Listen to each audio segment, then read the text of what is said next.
और उस खौफनाक आवाज़ की वजह से, जो ऐसी भयानक हैबत वाली आवाज़ थी, जिसको सुनने के बाद मुझे ऐसा लगा कि मैं अब ज़िंदा ना बच सकूं, उस आवाज़ ने मुझे इतना डरा दिया था, हिला दिया था। मेरे दिल की धड़कन इतनी तेज़ हो गई थी कि मुझे लगता था कि मेरा दिल बंद हो जाएगा, मेरा दिल इस तरह हार्ट फेल हो जाएगा कि मैं मर जाऊंगा। और उसी लम्हे मैंने आंखें बंद की और खौफ की हालत में कांपते हुए मैंने वाले साहब ने भगवान को पुकारना शुरू कर दिया। वो कितनी देर क्या बोलते रहे उनको कुछ नहीं पता। जब उनको किसी ने कंधे पे हाथ टच किया तो उनके मुंह से चीख निकल गई, और उसी वक्त उन्होंने अपनी खौफ के मारे आंखें खोली तो सामने उनकी बीवी खड़ी थी, और वो घबराई हुई थी और बोली, क्या हुआ है आपको? आप ऊंचा ऊंचा भगवान का नाम ले रहे हैं, मैं एकदम से जागी हूं, सब खैरियत है? तो वाले साहब जो ये सारा मंजर देख के एक और ही दुनिया में पहुंचे हुए थे, जैसे आहिस्ता आहिस्ता होश में आना शुरू हो गए, और जल्दी से उसी तरफ गर्दन घुमा के देखा जहां पे अभी कुछ देर पहले उन्होंने चारपाई के इर्द गिर्द सायों को देखा था, तो वहां पे अब कोई भी नहीं था। और वो बीवी की तरफ देख के हाँफना शुरू हो गए। कांप तो पहले ही रहे थे,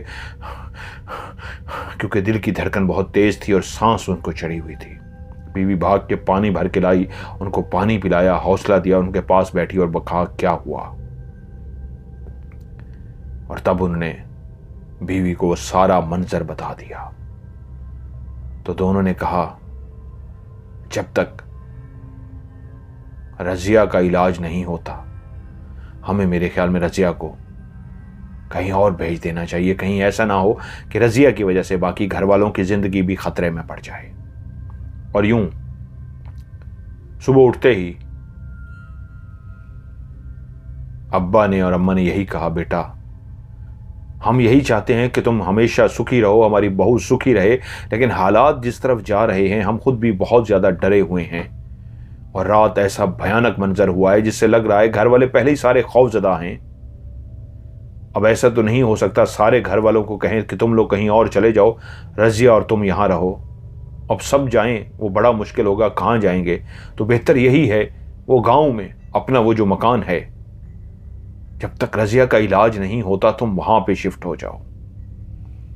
मैं अपने बाप की मजबूरी को समझता था, और जो रात उनके साथ वाकया हुआ था और जो उन्होंने बताया था, उसके बाद मैं भी होता तो शायद यही करता। उन्होंने कहा, तुम खाने पीने की फिक्र मत करना, तुम बीवी को संभालना, खाना पीना जो भी जरूरियात जिंदगी की जितनी भी चीजें हैं हम वो पहुंचा दिया करेंगे। और यूं मैं रजिया को लेके यहां आ गया। रजिया ने खाना पीना छोड़ दिया है, बस लिक्विड की सूरत में उसके अंदर जो चला जाता है चला जाता है। आप उसकी हालत देख चुके हैं। बेटियां मां के बगैर नहीं रह सकती, तो मां चेहरा नहीं देखती, पता है मां वहां है, इसलिए हौसले में रहती हैं। कभी वहां छोड़ आता हूं, मैं हर वक्त इसके पास रहता हूं, जागता रहता हूं। हम गरीब लोग हैं, लेकिन इतने भी गरीब नहीं हैं कि किसी के आगे हाथ फैलाना पड़े। लेकिन जो कुछ हमारी इस्तिताअत थी, कुव्वत थी, उसके हिसाब से हमने हर बंदे से इलाज कराया है, लेकिन कोई इलाज नहीं हो सका। अब आपकी आमद हुई और आपने देखा और बताया, और आपने जिस तरह आके देख लिया सायों को भी, लगता है आप उम्मीद की किरण बने हैं, आप जरूर हमारे लिए कुछ करेंगे।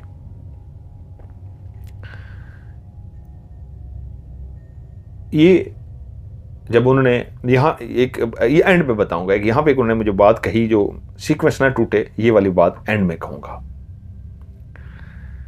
उन्होंने मुझसे राब्ता किया, नहीं ये तो एंड में बताऊंगा। खैर, वो कहते हैं, मैंने कहा ठीक है, मैं अपनी तरफ से पूरी कोशिश करता हूं, जो है इंशाल्लाह मैं आपको करके देता हूं। मैं वहां से नानी के साथ वापस आ गया, और मैं इतना जान चुका था ये मेरे बस का काम नहीं है, ये बहुत हैवी काम है। अब मैं वापस गांव पहुंचा, यानी कुछ फासले पे जो घर थे। मोबाइल के सिग्नल तो आते थे, लेकिन इतना अच्छे नहीं आते थे। उसके लिए कहीं छत पे चढ़ना पड़ता था, कभी इस तरह मुश्किलों से बात हो जाती थी, लेकिन मुश्किलों से कट कट के। मैंने अपने उस्ताद मोहतरम को कॉल मिलाई। जब मेरा उनसे राब्ता हुआ तो मैंने उनको सारी तफसील बताई, मुश्किलों से जैसे कैसे ऊपर चढ़ के मैंने उनको तफसील सारी, छत पे चढ़ गया, वहाँ पे सिग्नल ठीक आते थे, मैंने उनको सारी तफसील बता दी और सारा माजरा उनको बता दिया। और मैंने कहा जी ये है। वो बोले ये बहुत बहुत बहुत हैवी काम है, इसके लिए तुम्हें, मैं आ तो नहीं सकता इस वक्त, मैं कहीं और हूं, लेकिन इसका हल किया जा सकता है। तुम एक काम करो,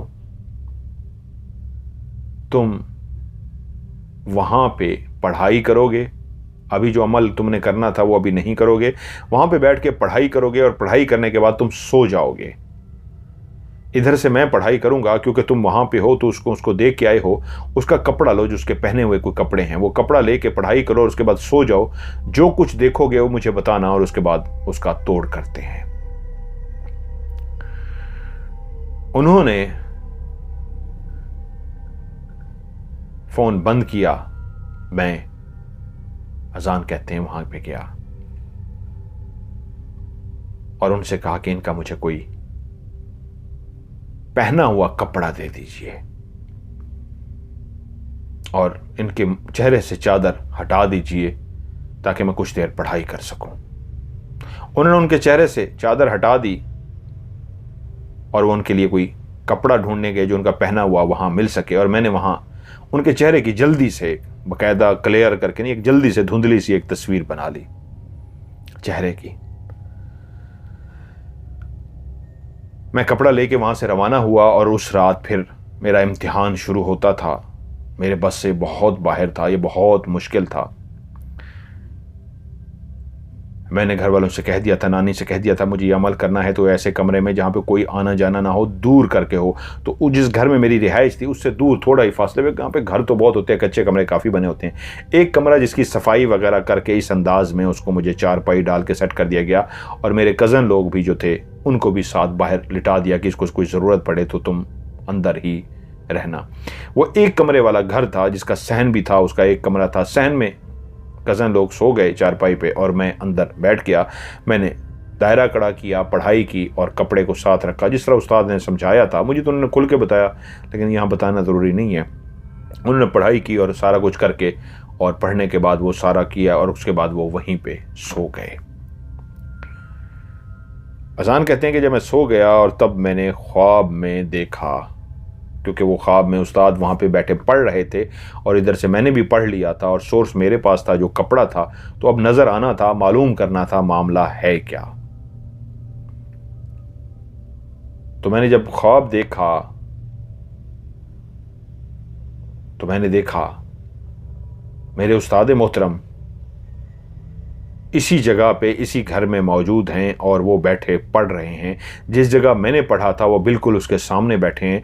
हम यूँ दोनों आमने सामने हैं और वो भी बैठे पढ़ रहे हैं और पढ़ते हुए मेरी तरफ फूंक मारते हैं और मैं एकदम से सो जाता हूँ और सोते हुए मैं ख्वाब देख रहा हूँ। एक जंगल है, जंगल के अंदर रज़िया है, उसने अपने पीछे कपड़ा लटका रखा है जो खाली है और वो लकड़ियाँ इकट्ठी कर रही है। लकड़ियाँ उठा के एक जगह पे सारी डालती जा रही है। जब एक जगह पे लकड़ियाँ इकट्ठी हो गई हैं तो उसने उसके ऊपर कपड़ा बांधा है, अच्छी से उसको गांठ लगाई है और उसको उठा के अपने सर पे रखा है। जैसे ही उसने उसको सर पे रखा है तो वो बुड़बुड़ाई है, आज लकड़ियां उठाते उठाते काफ़ी देर हो गई है, आज तो जल्दी पहुंचना था, अब मैं जल्दी से पहुंचूं, बल्कि इधर से गई तो लंबा रास्ता पड़ेगा, इस रास्ते से जाती हूं। एक ऐसा रास्ता जो शॉर्टकट था लेकिन बहुत कम इस्तेमाल किया जाता था। दोनों ही जंगल के रास्ते थे, एक शॉर्टकट बनता था लेकिन घना जंगल था उस जगह पे, और एक दूसरा जो रास्ता था वहां पे कोई डर खौफ नहीं था लेकिन ये ज़रा लंबा पड़ता था। तो जल्दी पहुंचने के लिए वो शॉर्टकट रास्ते की तरफ जा रही है। हर तरफ दरख्तों के नीचे पत्ते ही पत्ते हैं। उसके पाँव के नीचे पत्ते आते हैं तो पत्तों की सरसराहट, एक चरचराहट पैदा होती है, पत्ते टूटते हैं और पत्तों पे पाँव रखते हुए मुसलसल वो आगे बढ़ रही है। एक शोर सा पैदा हो रहा है पत्तों का, जैसे कोई इंसान पत्तों पे चले और चलने का शोर होता है, पत्तों के टूटने का शोर, ऐसे ही शोर करती हुई आगे बढ़ रही है, आगे बढ़ रही है। उसकी चलने की रफ्तार बहुत तेज़ है, जल्दी है उसको घर पहुंचने की, कि एकदम से उसका पाँव फिसला है और वो नीचे एक गड्ढे में गिर गई है। ये बहुत गहरा गड्ढा नहीं था, तकरीबन 2-3 फुट गहरा होगा, लेकिन वो जैसे ही गड्ढे में गिरती है तो वो देखती है मंजर बिल्कुल उस गड्ढे के, जो काफ़ी बड़ा सा गड्ढा है, जिस तरह एक कमरा होता है बड़ा सा, छोटा, यानी गांव में कच्चे कमरे होते हैं ना, 10 बाई 10 कह लीजिए या उससे भी छोटा, उतना ही एक गोल दायरे किस्म का गड्ढा है। और उसके बिल्कुल दरमियान में एक काला स्याह, उसके दोनों सरों पे बड़े बड़े सींग हैं, उसकी आंखें लाल सुर्ख और खौफनाक हैं, उसके वजूद पे सिर्फ एक लंगोट सा है, कदो कामत उसकी तकरीबन कोई 8 से 10 फुट ऊंची है। वो चौकड़ी मार के पाँव पे ऐसे पाँव रख के, आंखें बंद करके, अपने हाथों को ऐसे रखे वो बैठा हुआ है और बिल्कुल उस गड्ढे के दरमियान में उसके कान बहुत बड़े बड़े, 2 उसके सींग। वो इंसान नहीं, वो बहुत बड़ा कोई शैतान था जो वहाँ पे बैठा कोई अमल कर रहा था कि इसका पाँव स्लिप हुआ और ये उसी गड्ढे में गिर गई। तभी नीचे गिरते ही जब उस द्यो हैकल 8-10 फुट ऊंचे उस शैतान के ऊपर उसकी निगाह गई तो उसने देखा उसके कंधों के पीछे भी सींग थे, उसके माथे पे भी सींग थे, उसके कान बहुत बड़े थे, उसकी आंखें लाल सुर्ख थी, उसका मुंह इंतहाई भयानक था, इंतहाई खौफनाक सा उसका मुंह था। उसको देख के वो डर सी गई। कानों के जो बड़े बड़े से कान थे, कानों के ऊपर सींग नुमा, सींग नहीं थे, सींग की तरह कुछ छोटे छोटे और निकले हुए थे कुछ। और उसी वक्त ये अभी ये गिरी है और उसकी तरफ देखी है तो उसने अपने हाथ ऐसे रखे हुए थे और आंखें खोल दी, और जैसे अपनी आंखें खोली हैं तो उसकी जुबान बाहर निकली है। लाल सुर्ख उसकी जुबान थी, ऐसे जैसे खून की बनी हुई जुबान होती है, जैसे अभी अभी उसने कोई ताज़ा खून पिया हो, अभी अभी खून उसके होंठों पे लगा हो और उसकी जुबान भी खून से भरी हुई हो। ऐसी ही एक जुबान उसकी बाहर आई और अंदर चली गई। और उसी वक्त उसने अपना हाथ आगे बढ़ाया, बहुत बड़ा इंसानी हाथ से कई गुना बड़ा हाथ आया और उसने उसके बालों में हाथ डाला और उसको घसीट के अपने सामने कर लिया। और उसी वक्त उसने, अब वो उसी तरह चौकड़ी मार के बैठा है, रजिया इस अंदाज में उसके सामने पड़ी है कि रजिया का मुंह, माथा उस शैतान के सामने है और टांगें दूसरी तरफ हैं। उसने इधर से एक कील उठाया है और कील उठा के उसके माथे पे रखा है और अपने हाथ से ऐसे कील को मारना शुरू कर दिया है। और देखते ही देखते वो कील उसके माथे में गड़ता जा रहा है और वहीं से खून बहना शुरू हो गया है। और उसने कील को खींचा है और मुंह ऊपर रख दिया है और वो उसके माथे से खून पी रहा है। जब उसके माथे से खून पी चुका है, वो फिर से ऊपर उठा है, उसने अपने हाथ से ऐसे खून को साफ किया है और उसके बाद उसने इस तरह अपने दोनों हाथ किए हैं जैसे कोई पानी में छलांग मारता है, और इस अंदाज में उसने छलांग मारी है वो उसके सर के रास्ते उसके पूरे वजूद के अंदर चला गया है। और उसी वक्त जब उसके माथे में वो कील गाड़ रहा था, उस वक्त भी वो चीखी नहीं है, वो चुप करके पड़ी रही है, उसकी आंखें खुली रही हैं, ऐसी थे जैसे हवास बाख्ता हो गई, ऐसी है जैसे किसको कोई होश ही ना हो, बेहोश हो। लेकिन जब वो ऐसे छलांग मार के उसके अंदर घुसा है तो वो चीखो पुकार कर रही है, ऐसी चीखो पुकार जैसे इंसान को इतनी तकलीफ हो रही हो, इतनी शिद्दत हो रही हो कि वो उसकी शिद्दत से मर जाएगा, उसकी तकलीफ से मर जाएगा।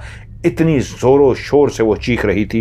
जब उसका पूरा अंदर चला गया तो कुछ देर वो इसी तरह चीखती रही, चीखती रही, चीखती रही, और फिर आहिस्ता आहिस्ता चुप हो गई। वो रो रही थी, चीख रही थी, बहुत तकलीफ से उसकी बुरी हालत थी। और उसके बाद वो उठ के बैठ गई, उसने अपने आंसू साफ किए अब वो रोबोट हो चुकी थी, जैसे कोई होश व हवास नहीं। उसने लकड़ियां उठाई हैं आराम से, जैसे हल्की फुल्की हो, माचिस की बनी हो, इतनी हल्की फुल्की हो उसके लिए, जैसे कोई ऐसे बच्चा उठाता है, ऐसे लकड़ियां उठाई हैं उसने, सर पे रखी हैं और घर की तरफ रवाना हो गई है। और उसके बाद घर गई है, लकड़ियां उसने रखी हैं और जाके बिस्तर पर लेट गई है।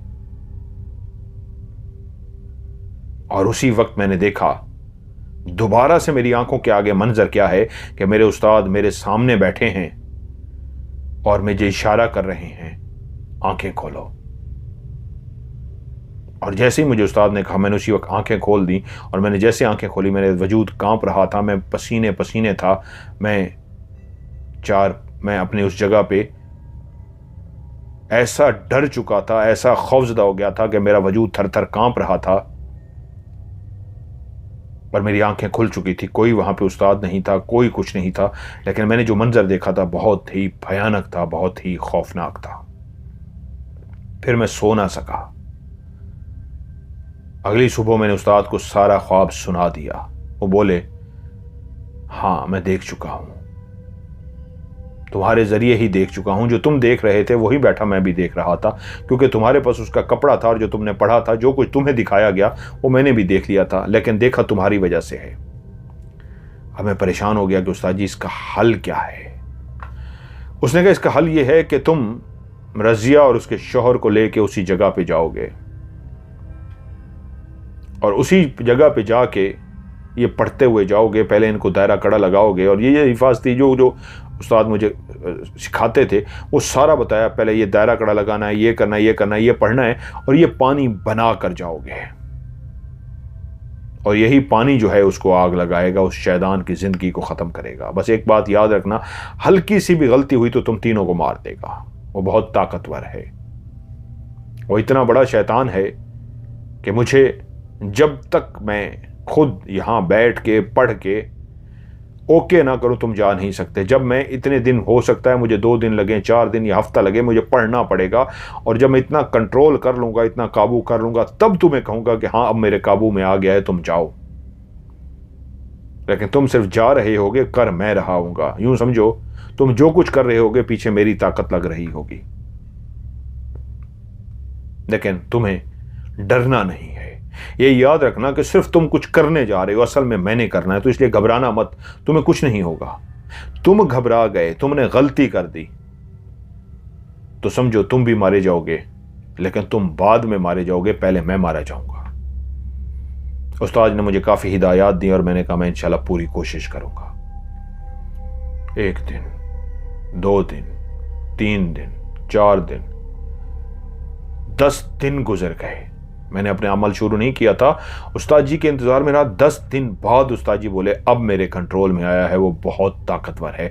पहले दिन से ही वो पागल हो गया था, जनूनी हो गया था, लेकिन तुम्हें डरने की जरूरत नहीं है, रिलैक्स हो जाओ, मेरे ताकत में है, अब तुम जाओ, डरना मत, जो कुछ कहे गलती मत करना। और एक काम सिर्फ करना, उसकी आंखों में आंखें मत डालना। अगर तुमने उसकी आंखों में आंखें डाल भी दी तो कोई बात नहीं, लेकिन मुसलसल देखते ना रहना, कंट्रोल करना, आंखें झपका देना, आंखें नीचे कर देना। वो पूरी कोशिश करेगा सिर्फ तुम्हें आंखों के जरिए बहकाने की। अगर तुम आंखों में बहक गए और उसकी आंखों में आंखें देखते रहे तो समझो काम गया। मैंने कहा उस्ताद जी मैं पूरा काम करूंगा। उसके बाद मैं रजिया के शौहर के पास पहुंचा और सारी बात उसको बताई कि हमें जाना है उसी जंगल में। क्या तुम जानते हो कि उस जंगल में एक बड़ा रास्ता है और एक शॉर्टकट रास्ता भी है? उसने कहा हाँ 2 रास्ते हैं। शॉर्टकट वाले रास्ते से कोई भी नहीं जाता, वो खतरनाक भी है, घना जंगल भी है, वहां पे जानवर भी हैं, बहुत कम जाते हैं, लेकिन हम जानते हैं उसको। उसने कहा तो फिर उठो, मैं भी तुम्हारी मदद करता हूं, रजिया को वहां पे लेके जाना है।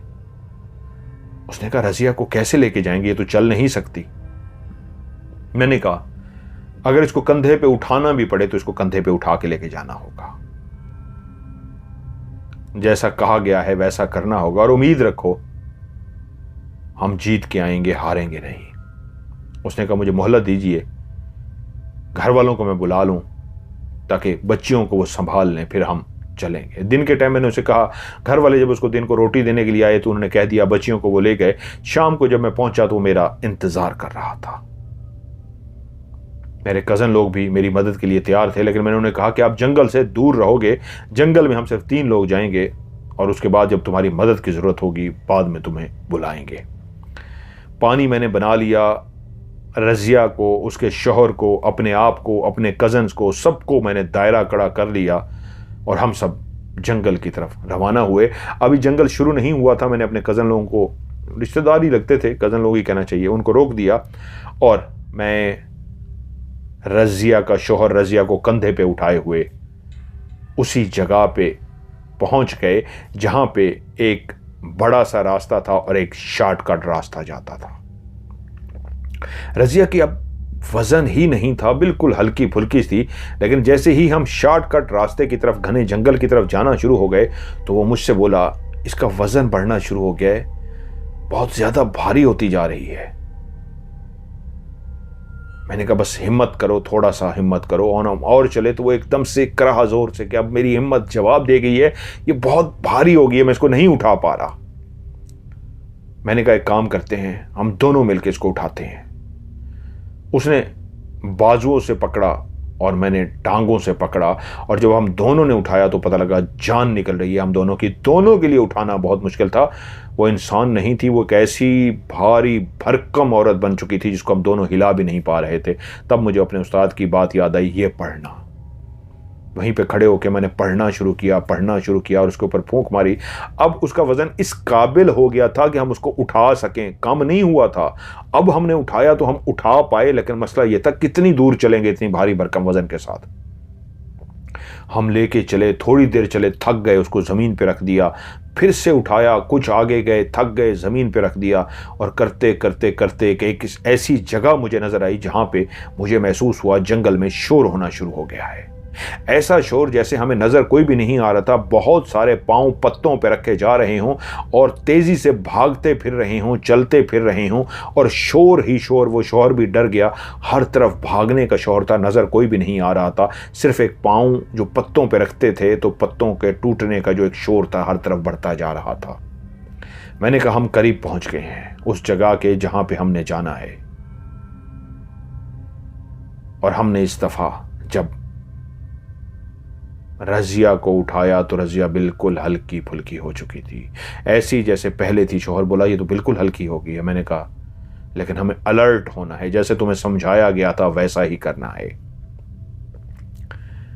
हमने रज़िया को उठाया और आगे बढ़ना शुरू हुए। जैसे ही हम तकरीबन 15-20 कदम आगे गए होंगे, सामने एक गड्ढा बिल्कुल वैसा हमें नज़र आ गया जैसा मैंने ख्वाब में देखा था। और जैसे ही हम उस गड्ढे के करीब पहुंचे, रज़िया को मैंने उस शौहर को इशारा किया, गड्ढे के पास लिटा दिया।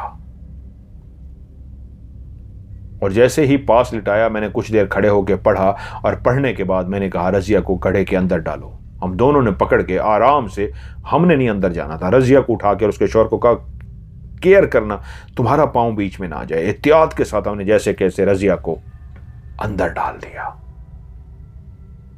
अब जैसे ही रज़िया अंदर गई, उसका वजूद इस अंदाज में कांपना शुरू हो गया जैसे किसी को शदीद नमूनिया हो जाए, शदीद सर्दी लग जाए और कपकपाना शुरू हो जाता है। मछली जैसे तड़पती है ऐसे तड़पना शुरू हो गई। वैसे जोर जोर से तड़पना शुरू हो गई कि उसका वजूद उछलना शुरू हो गया। पानी की बोतल मैंने मजबूती से संभाली हुई थी, जिस्म के साथ लगाई हुई थी, वही सबसे कीमती मेरे पास हथियार था।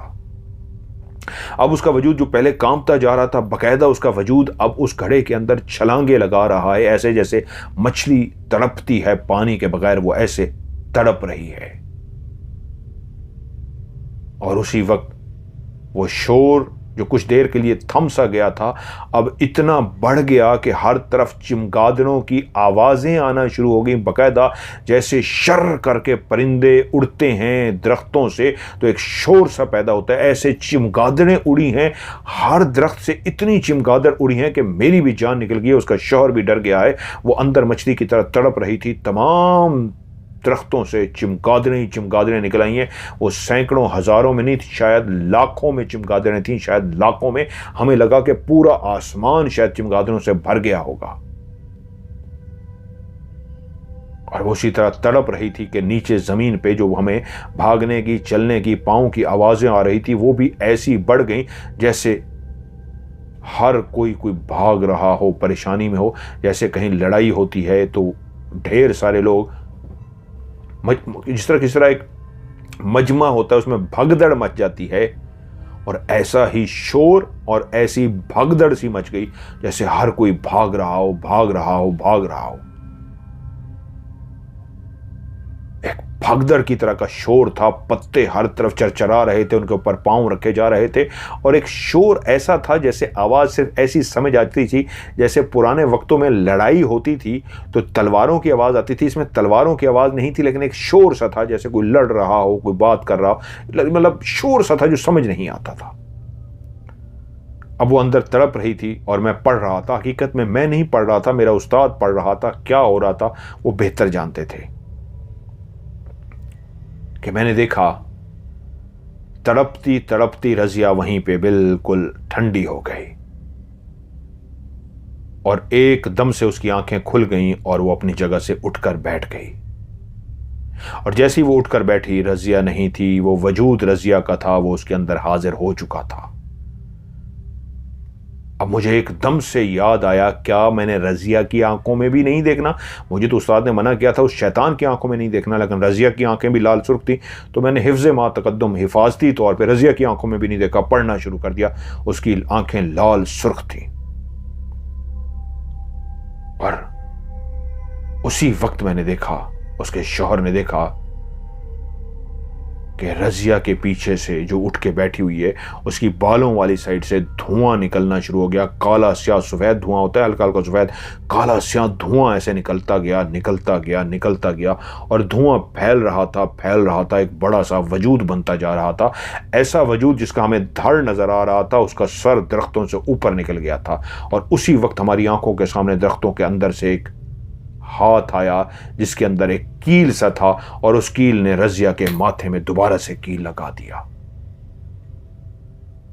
हमारी आंखों के सामने रज़िया के माथे में फिर से एक कील था, और कील को निकाल लिया गया। उसके माथे से एक फुआरा निकल पड़ा,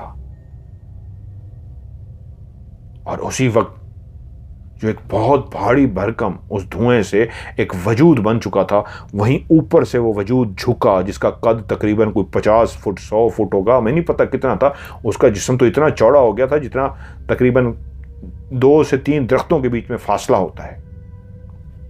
जब वो नीचे झुक के आया तो सीधा आके उसका मुंह हमने नहीं देखा, क्योंकि मुंह उसने सीधा उसके माथे पे रख दिया था। उसके पीछे बाल, पूरे वजूद पे बाल ही बाल थे, वो हमें सिर्फ उसके बाल नजर आए। जब उसने उसके माथे का खून पी लिया तो उसके बाद जब उसने अपना सर ऊपर उठाया तो उस लम्हे हम दोनों ने उसको देखा, रज़िया का शौहर बेहोश हो गया। वो इतना भयानक था, मैं उसको पहले ख्वाब में देख चुका था, लेकिन ख्वाब में इतना भयानक नहीं था जो हकीकत में इतना भयानक था। जिस तरह उसकी भयानक शक्ल थी और उसकी आंखें लाल सुर्ख हुई थी, इतना बड़ा चेहरा और इतना बड़ा उसका वजूद, एक इतने बड़े वजूद को, इतने बड़े चेहरे को देख के वो शायद पहले ही कांप रहा था, और जैसे ही उसने अपना मुंह उठाया तो वो बेहोश हो गया खौफ से। और मैंने उसके जैसे ही चेहरे की तरफ देखा, उसकी आंखें लाल सुर्ख, इतनी बड़ी बड़ी आंखें, उसी तरह उसके 2 सींग थे, बड़े बड़े कान थे, कानों से ऊपर अजीब तरह के सींगों की तरह के थे, और उसका मुंह छोटा सा बहुत ही भयानक था, और उसकी ज़बान उसी तरह बाहर निकली, लाल सुर्ख ज़बान, जो वो अभी अभी खून पी के आई थी। पहली दफ़ा जब मैंने उसको ख्वाब में देखा तो उसने ज़बान निकाली थी, उस वक्त भी इसी तरह लाल सुर्ख थी जैसे उसने खून पिया था, और अभी भी उसने जब खून पी के ज़बान निकाली तो वो लाल सुर्ख थी। और उसी वक्त मैंने पानी की बोतल निकाली, मैं मुसलसल पढ़ रहा था, और मैंने फौरन पानी उसके ऊपर छिड़क दिया। मैंने उसकी आंखों में नहीं देखा था, उसको सिर्फ देखा था, और जल्दी से मैं पढ़ना शुरू हो गया था। मैं बहुत एक्टिव था, बहुत कॉन्शियस था, एक्स्ट्रा कॉन्शियस था। मैंने जैसे ही पानी उसके ऊपर फेंका, एक चीख सी सुनाई दी, और वो जल्दी से ऊपर निकल गया, वहीं से गायब हो गया। नीचे बैठी हुई रज़िया बेहोश हो गई, उसके माथे से खून निकल चुका था, वो पी चुका था। अब माथे से खून नहीं निकल रहा था, जख्म का निशान अभी भी था। मैंने फौरी तौर पे पानी रजिया के ऊपर फेंका और पानी उसके शौहर के मुंह के साथ लगाया और उसको झंझोड़ा पड़ के उसके ऊपर फूंका। वो होश में आ गया। मैंने कहा, उठो, मेरी हेल्प करो। अब मैं उस घड़े के अंदर घूम रहा था और पानी फेंक रहा था, थोड़ा थोड़ा घूमता रहा। और पानी जब पूरे घड़े में फेंक चुका तो बाकी पानी मैंने रजिया के मुंह से लगा दिया। और जैसे ही पानी रजिया के मुंह में गया, उसी वक्त उसको उल्टी आई और वो उल्टी वाली अंदाज में साइड पे मुंह उसने किया और उसने एक बहुत बड़ी उल्टी, जिसमें बहुत गंद बला थी और एक बहुत बड़ा गोश्त का टुकड़ा था, जो नीचे फेंक दिया। और उसकी उल्टी में से बहुत गंद, गोबर कुछ निकला और एक गोश्त का टुकड़ा भी साइड पे गिर गया। और उसे मैंने कहा, और पानी पियो। उसने और पानी पिया। उसने बहुत बड़ी उल्टी की थी, लेकिन जब दोबारा उसने पानी पिया उसके बाद वो बोली, ऐसी जैसे होश में आ गई। वो कहती है, हाँ अब बेहतर फील हो रहा है, अब मैं बेहतर महसूस कर रही हूं। मैंने उसके शौहर को कहा, उठो, उसको उठाओ और बाहर लेके चलें। उसको हमने जैसे कैसे कंधों से सहारा लिया और उसको उठाया और उसको उठा के उस घड़े से बाहर ले आए और चलना शुरू कर दे। जैसे ही आगे गए तो उसका शौहर कहता है, रुको, मैं इसको पीछे कंधे पे उठा लेता हूं। जैसे ही उसने कहा तो उसी वक्त वो जो परिंदे जिनका शोर था, वो जो चिमगादड़ें जिनका शोर था, वो सब कुछ रुका हुआ था। वो जो पाँव की आवाज़ें थी जो रुकी हुई थी, वो एकदम से ऐसा भयानक शोर हुआ, ऐसा खौफनाक शोर हुआ, जैसे कोई शदीद तकलीफ में होता है और चीखें मारता है। ऐसे चीखों की आवाज़ें आना शुरू होगी और हर तरफ शोर ही शोर मच गया, जैसे दरख्तों के ऊपर आंधी आ जाती है। दरख्त ज़ोर ज़ोर से हिलना शुरू हो गए, ऐसी जोर जोर से हवा आना शुरू हो गई, पत्ते उड़ना शुरू हो गए, जो नीचे पड़े हुए थे दरख्तों के जो पत्ते थे वो गिरना शुरू हो गए। एक अजीब सा शोर हो गया और हम दोनों खड़े देख ही रहे थे कि मुड़ के देखा तो रजिया पीछे नहीं थी। एक 15-18 फुट का वही जिन, जिसका अब कद 15-18 फुट था, वो रजिया को बालों से घसीटता हुआ वापस उसी गोल दायरे में लेके जा रहा था। हमें यहां पे लगा कि इस मंजर को क्रिएट करके, आंधी तूफान वाला मंजर क्रिएट करके, तेज हवा चला के और सारा कुछ करके वो इतनी देर में रजिया को लेकर जा रहा था कि तभी मैंने देखा रजिया को जमीन पे घसीटते हुए, बालों से पकड़े हुए चलता हुआ जा रहा है। तभी मैंने पढ़ना शुरू किया और इसको आवाज दी, रुक, तू इसको लेकर नहीं जा सकता। जैसे बिनमानिस होता है, जैसे बड़ा बिनमानिस हो, बंदर, उसके जिस्म पे बाल ही बाल होते हैं, बिल्कुल वो 15-18 फुट का बंदर की तरह बड़ा सा बिनमानिस था इस वक्त, लेकिन उसका चेहरा दूसरी तरफ था। उसको सर से पकड़े हुए लेके जा रहा था, लेकिन जैसे उसे मैंने रुकने के लिए कहा तो उसी वक्त मुड़ा और इंतहाई गुस्से से उसकी आंखों से एक सफ़ेद कलर की रोशनी निकली और वो सीधी रोशनी मेरी आंखों में आई। जैसे ही मेरी आंखों में आई तो मुझे लगा कि मैं आंखें बंद करूंगा तो मेरी आंखें जल जाएगी। वो रोशनी मेरी आंखों को ठंडक बख्श रही थी और मुझे लग रहा था कि ये रोशनी ऐसी है कि देखता रहूं, अगर मैं बंद करूंगा तो मेरी आंखों में जलन शुरू हो जाएगी। और वही लम्हा था जब मैं गलती कर गया। मैंने उसकी आंखों में नहीं देखना था, उसकी आंखों से तेज रोशनी निकली और सीधी मेरी आंखों में आई, सीधी आंखों में, बीम लाइट की तरह। और मुझे इतनी अच्छी लगी कि मैंने आंखें झपकी तो आग लग जाएगी। तभी मेरे कानों में एक आवाज़ आई, मेरे दिमाग में एक आवाज़ आई, जो पीछे बैठा उस्ताद पढ़ रहा था, कि तू गलती कर रहा है, आंखें झपक नहीं तो सब ख़त्म। और एकदम से जैसे मैं होश में आ गया, मैं उसके जादू में चला गया था, उसके सहर में चला गया था। और जैसे दिमाग में उस्ताद की आवाज़ को गूंजी, मैंने एकदम से ज़ोर से आंखें बंद कर दी। मेरी आंखों में वाकई बहुत ज़्यादा जलन हुई, लेकिन मैंने आंखें बंद कर दी। और जब मैंने आंखें बंद की तो उसकी चीख सुनाई दी। और उसके बाद फिर मैं गुस्से में आ गया, पढ़ना शुरू किया। बोतल में पानी तो था, मेरे पास था, और फिर मैंने पानी, वो जो एक दफ़ा उसके ऊपर डाला था और वो भाग गया था, शायद बच गया था, मैंने पानी एक दफ़ा डाला, दूसरी दफ़ा डाला और उसके पीछे भाग पड़ा। वो भाग रहा था और मैं उसके पीछे भाग रहा था और पानी पे पानी फेंकता जा रहा था। उस्ताद ने कहा था 3 दफ़ा भी पानी फेंक दिया ना इसके ऊपर, फिर नहीं बचेगा। और मैंने 4-5 दफ़ा उसके ऊपर फेंक दिया और मेरी आंखों के सामने उसको आग लग गई। और उस गड्ढे के अंदर भी आग लग गई, उसको भी आग लग गई। वो आग लगे हुए वजूद के साथ ऐसे फिर भागा जैसे शां करके गया। वो पहले भागता हुआ जा रहा था, आग लगने के बाद शां करके निकल गया। और मैं वापस आया, मैंने कहा उठाओ रजिया को। हम दोनों ने रजिया को उठाया और जितनी तेज हम चल सकते थे चलते चलते चलते हम उस जंगल से बाहर आ गए। और वो लोग देख के खुश हो गए कि हम जिंदा सलामत वापस आ गए। रजिया होश में थी। हम रजिया को लेके घर की तरफ रवाना हुए और मैं सीधा पहुंचा कि उस्ताद से रब्ता करूं। और मैंने जब उस्ताद से रब्ता किया तो उस्ताद ने कहा मैं बाद में बात करूंगा, मेरे कानों और नाक से खून आ रहा है। तुमने जब उस वक्त उसको देखा था वो तुमने गलती कर दी थी। वो मैंने बचा तो लिया अपने आप को भी, तुम्हें भी, लेकिन मुझे भी चोट लग गई है। मेरे कानों और नाक से खून है। अभी मैं इस पोजीशन में नहीं हूं बात कर सकूं, कल बात करूंगा। रजिया अभी तक अपने उसी घर में गई थी जहां पे रह रही थी, मेन घर में नहीं, वो जो मैं जहां देखने उसको गया था। उसका शौहर और वो वहां रहे, लेकिन शौहर बहुत खुश था। रजिया होश में आ गई थी। उस रात उसने खाना खाया और जब सुबह हुई मैं उठा, मुझे जल्दी थी उस्ताद से बात करूं। जब उस्ताद से बात की तो वो अब बेहतर हो चुके थे। वो बोले तुम्हारा इसमें कोई कसूर नहीं, ये एक बहुत बड़ा शैतान था जिसका मुकाबला करना बहुत मुश्किल था। उसने अपनी आंखों से निकालने वाली उस रोशनी से तुम्हें अपने शहर में जकड़ लिया था और वही लम्हा था जब मैं और तुम मारे जाते। मैंने जोर लगा के तुम्हें निकाल तो दिया, तुम्हारे दिमाग में आवाज आ गई होगी, लेकिन मुझे कानों से और नाक से खून आ गया था, मुझे भी चोट पहुंची है। लेकिन अब सब कुछ कंट्रोल में है, अल्हम्दुलिल्लाह, सब बचत हो गई है। अब वो शैतान जा चुका है, कभी भी उसको नुकसान नहीं पहुंचाएगा। बाकी राज की बातें हैं, जब तुम आओगे फिर तुम्हें बताऊंगा। अब तुम अपना जो अमल मुकम्मल करने के लिए गए हो उसको फिलहाल छोड़ दो, अभी वहां पे कोई अमल ना करना। कुछ दिन वैसे ही इंजॉय करो, रहो, और उसके बाद वापस आ जाना। मैं कुछ दिन वहां पे रहा।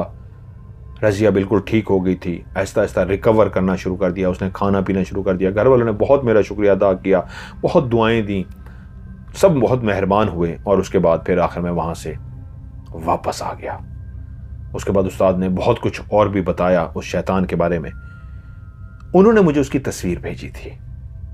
जब ये अमल नहीं किया था, उसके शौहर को कहा था उसकी कमीज लेके आओ, और उस वक्त उन्होंने मोबाइल से जल्दी से एक तस्वीर भेजी थी, लेकिन हल्की सी डीफोकस थी। मैं क्लियर तस्वीर मांगता हूँ, डीफोकस नहीं मांगता, बिल्कुल क्लियर हो। मुझे जब तस्वीर भेजी मैंने कहा यार क्लियर नहीं है, पैरा मेरा अल्फाज ये था, लेकिन मैं फिर भी बता देता हूँ। और मैंने उनको बता दिया था कि इनके साथ कोई बहुत बड़ा ताकतवर शैतान है, बहुत ताकतवर है और उसके इसके वजूद पर कब्जा किया हुआ है। उन्होंने कहा इसका तोड़ क्या है? मैंने कहा इसके लिए तोड़ के लिए एक बंदे का वहाँ होना मौजूद है, जो वहाँ पे मौजूद हो, अमलियात जानता हो। मैं यहाँ पे बैठ के पढ़ूंगा और उसको वहाँ पे पढ़ना होगा, लेकिन मेरा तरीका ये है, मैं वीडियो कॉल के जरिए करता हूँ। तो उन्होंने कहा था यहाँ पे वीडियो कॉल नहीं हो सकती। मैंने कहा अगर वीडियो कॉल नहीं हो सकती फिर मुझे अच्छा खासा टाइम पहले बैठ के पढ़ना पड़ेगा।